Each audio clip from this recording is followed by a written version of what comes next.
Good afternoon. So this session is about international collaboration in the Arctic and worldwide. I only have a few minutes, and I want to use those minutes to briefly talk about one example to illustrate how important such international collaboration is, particularly here in the Arctic. In fall 2019, and maybe we can see the slide, we set out to the MOSAiC, the largest Arctic expedition so far. 20 nations came together to make that possible, with 37 different nationalities on board, to start the most comprehensive study of the Arctic climate system to date. For a full year, we have drifted with the Arctic sea ice across the polar cap, firmly frozen into the ice. And the operation of our flagship, the Polarstern, were supported by a fleet of 6 additional international vessels, which you can see here. And during this year in the Arctic, all members of that team across all different nationalities and cultures that were on board really became close friends. Together, we have built the most comprehensive observatory on the ice to date, and we have maintained and operated that observatory through all seasons, through the long night of winter, with its fierce storms, and I can tell you sometimes work on the ice wasn't that easy, and treacherous ice dynamics, and through the great melt of summer, when we could watch the world around us disappearing.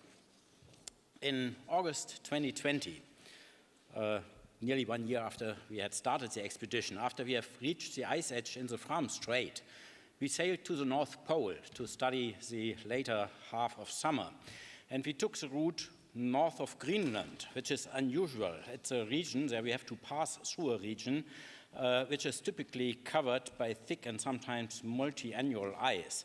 But in summer 2020, when we went through that region, we found wide stretches of open water, often up to the horizon, and even at the pole itself, the ice was completely eroded, molten, and with wide areas of open water around. It was a dramatic visual impression of how fast the Arctic sea ice is disappearing. But the results of the expedition also demonstrate that freezing in winter, in contrast to the great melt of the summer, that freezing in winter is still intact. Our measurements show that even today, 40 meters of the water column below the ice reach freezing point of the salty water during winter. And that means that the Arctic sea ice is not on a self-sustained runaway path yet. The ice responds directly and fairly linearly to the warming, and it's in our hand. If we stabilize climate, if the COP conferences are successful, if we do more than we have on the table right now, because that is required to stabilize climate, then we can still save the Arctic sea ice. And we can then save the vibrant central Arctic ecosystem that we have observed in and under the ice year-round, and that fully depends on the presence of that ice.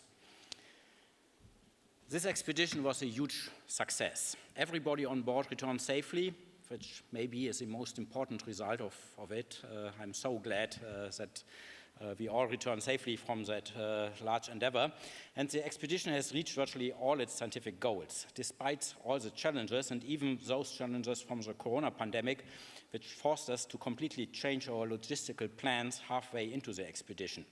And this success really is built on the international collaboration. No country alone can do an endeavor on that scale. MOSAiC has shown that for the Arctic, international collaboration is key, and it has shown that what can be achieved if we all work together. Collaboration is key for the scientific exploration of the Arctic, and it's also key for understanding the Arctic future under climate change. The Arctic system is so complex and interlinked that no single scientific discipline alone and no single nation alone can make much progress in understanding it. It requires large-scale interdisciplinary and international collaboration to unravel the climate feedbacks that lead to the massive warming of the Arctic. And international collaboration is also mandatory for something else. It's mandatory for developing a sustainable and good governance of the Arctic, the fragile region of our planet under climate change. The world is changing faster than ever. The Arctic is changing even more dramatically. It is a tragedy that international collaboration that is needed on these important issues became so much more complicated these days. And I hate to say this, but it's true. an expedition like MOSAiC would no longer be possible today. And with that, I want to thank all the fantastic teams that have been with me on the ice from all the countries, and thank you for your attention.